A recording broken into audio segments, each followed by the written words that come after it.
बंजारन बहू। कमला एक बहुत स्वार्थी महिला है।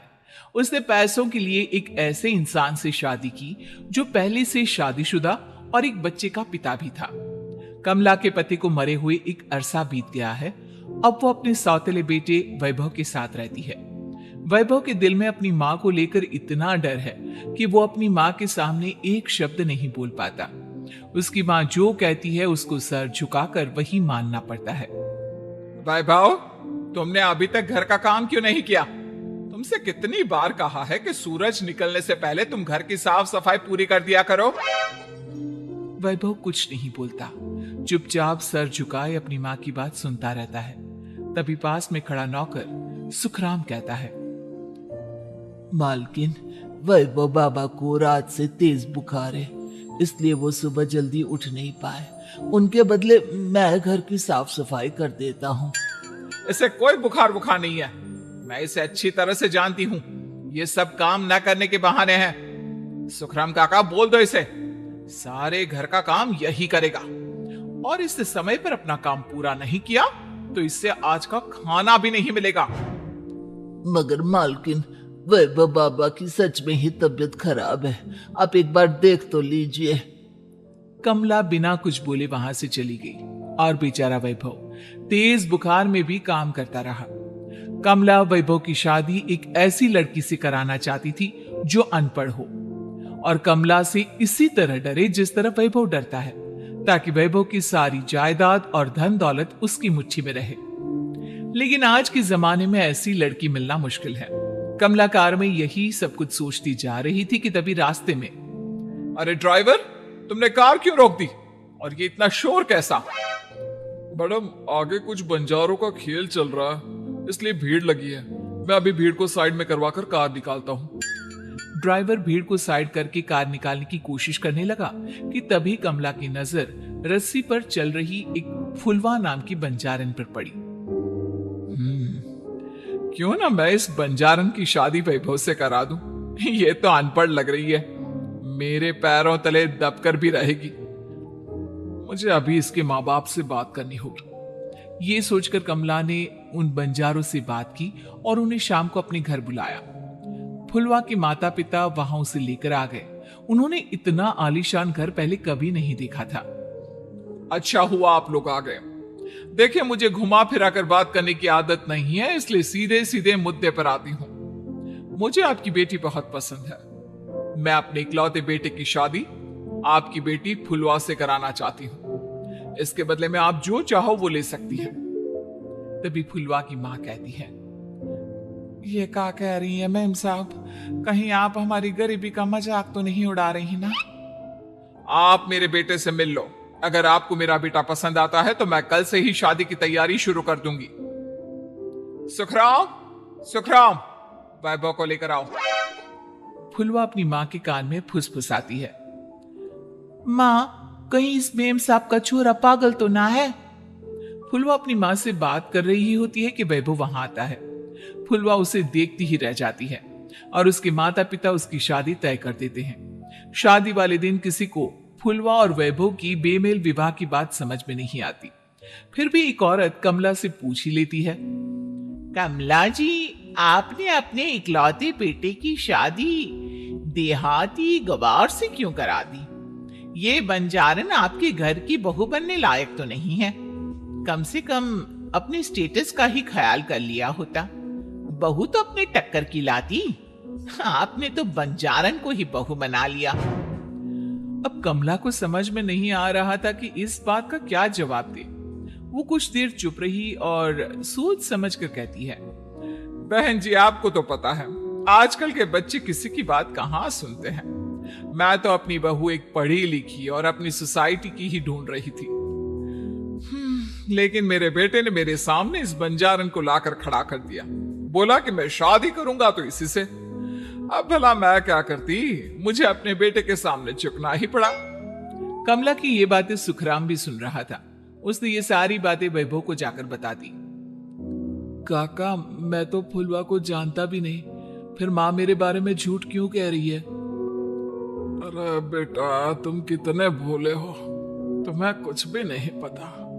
तुम्हारे पिता अपनी सारी संपत्ति तुम्हारे नाम करके गए हैं। तुम्हारी माँ नहीं चाहती कि यह संपत्ति तुम्हें मिले, इसलिए उन्होंने तुम्हारी अनपढ़ लड़की से शादी करवाई ताकि तुम्हारी तरह वो भी अपने हक के लिए आवाज ना उठा सके। सुखराम काका, मैं क्या करूं, आप ही बताओ। माँ के सामने आते ही मेरे हाथ पैर कांपने लगते हैं।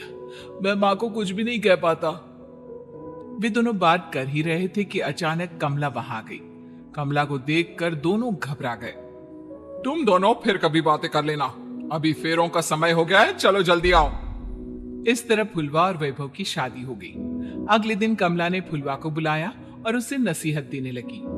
देख बंजारन, तुझे मैंने अपनी बहू बना तो लिया है, लेकिन तुझे इस घर में आंख कान मुंह बंद करके रहना होगा। घर का काम कर और अपने पति से मतलब रख, समझी? कमला का ऐसा रवैया फुलवा को बिल्कुल समझ में नहीं आया। उसने वैभव से इस बारे में बात की। सुनिए ना, माँ जी ने जिस तरह मुझसे बात की मुझे अच्छा नहीं लगा।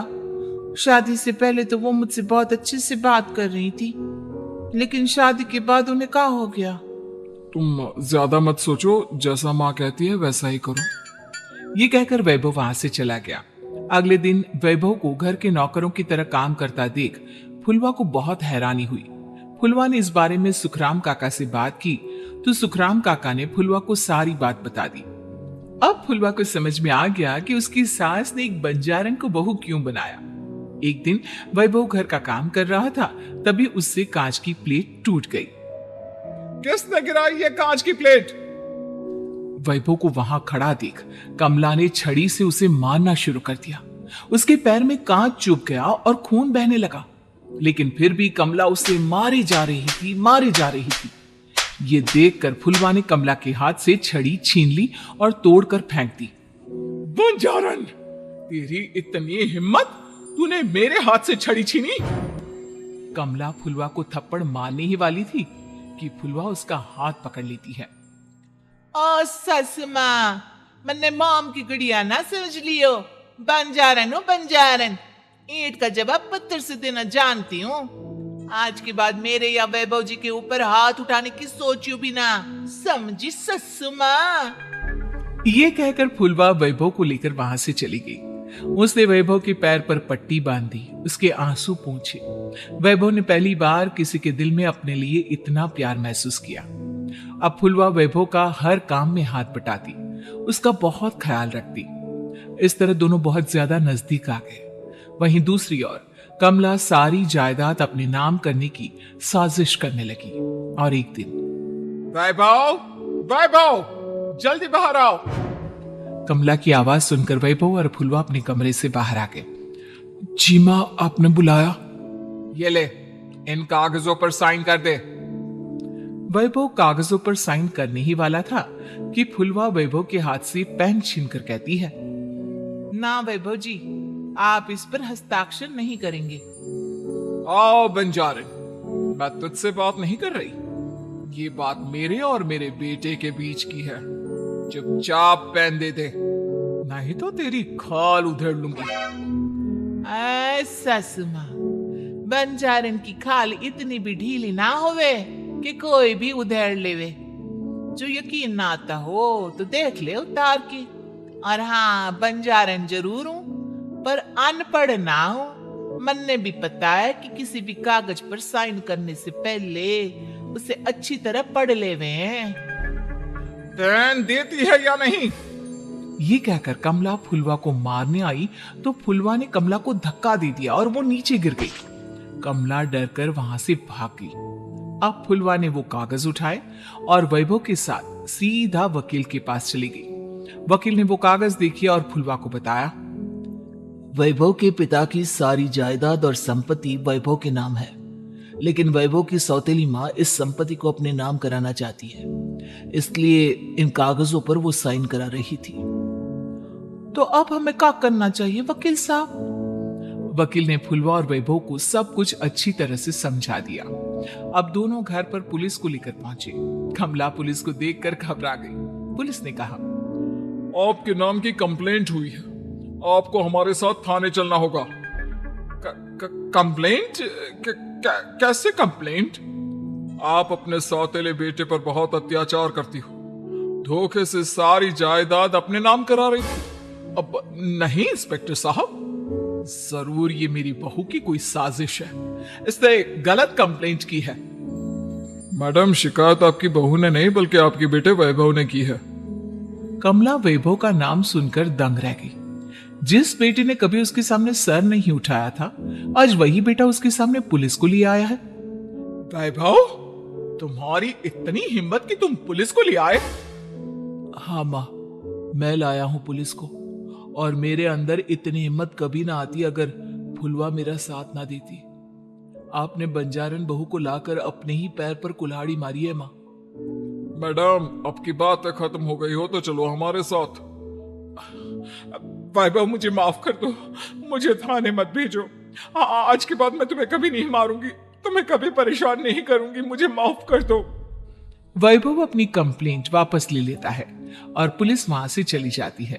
वैभव अपनी सौतेली मां से कहता है, मैंने पुलिस को वापस तो भेज दिया है, लेकिन मैं आपको माफ नहीं कर सकता।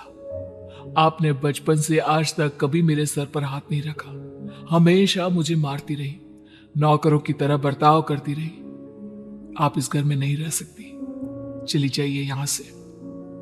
कमला घर छोड़कर चली गई और सड़क किनारे खड़ी होकर सोचने लगी, काश मैंने वैभव को मां की तरह प्यार किया होता तो आज मैं इस तरह से बेसहारा ना हो जाती।